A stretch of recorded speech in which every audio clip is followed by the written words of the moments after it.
नमस्कार, आपण पाहता स्टार वन महाराष्ट्र न्यूज, जनसामान्यांचं निर्भीड व्यासपीठ। आजच आपल्या चॅनलला लाईक करा, सबस्क्राईब करा, शेअर करा। बकरी ईद सोमवारी दिनांक 17 रोजी पारंपरिक व धार्मिक पद्धतीने अमाप उत्साहात साजरी झाली।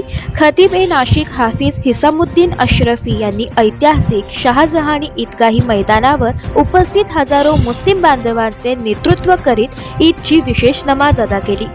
दरम्यान सकाळी 9:15 वाजेच्या वेळ असताना देखील ऐन वेळेपर्यंत मुस्लिम बांधवांची गर्दी ईदगाही मैदानाकडे येत असल्याने सुमारे 10:05 ईदची विशेष नमाजची सुरुवात झाली।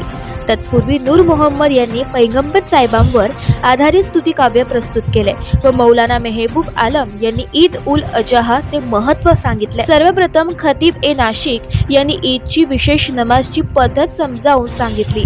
यानंतर नमाजाला सुरुवात झाली।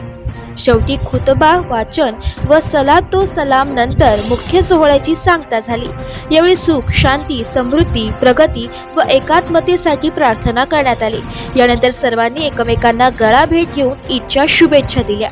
या प्रसंगी नाशिक शहर पोलीस आयुक्त संदीप कर्णिक, पोलीस उपायुक्त गुन्हे शाखा प्रशांत बच्छाव, पोलीस उपायुक्त किरण कुमार चव्हाण, पोलीस उपायुक्त चंद्रकांत खांडवी, सहाय्यक पोलीस उपायुक्त सिद्धेश्वर धुमाळ, सहाय्यक पोलीस उपायुक्त गुन्हे शाखा संदीप मेटके, मुंबई नाका पोलीस ठाण्याचे वरिष्ठ पोलीस निरीक्षक अशोक गिरी, सरकारवाडा पोलीस ठाण्याचे वरिष्ठ पोलीस निरीक्षक सुरेश आव्हाड आदी पोलीस अधिकारी व कर्मचारी उपस्थित होते।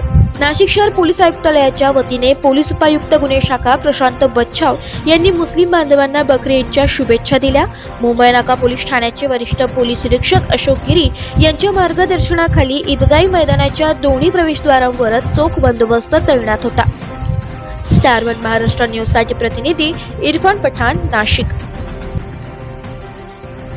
आज बकरी ईद निमित्त नाशिक पोलीस आयुक्तालयाकडून सर्व मुस्लिम बांधवांना ईद निमित्त खूप खूप शुभेच्छा। बकरी ईद निमित्ताने सकाळी वेगवेगळ्या सर्व मस्जिदींमध्ये मोठ्या प्रमाणात नमाज शांततेत पार पडलेली आहे आणि आत्ताच या ठिकाणी ईदगाह मैदानावरही जवळपास 3 ते 4 हजार बांधवांनी ईद अदा केलेली आहे। सर्वांना पुन्हा एकदा ईद निमित्त खूप खूप शुभेच्छा। धन्यवाद।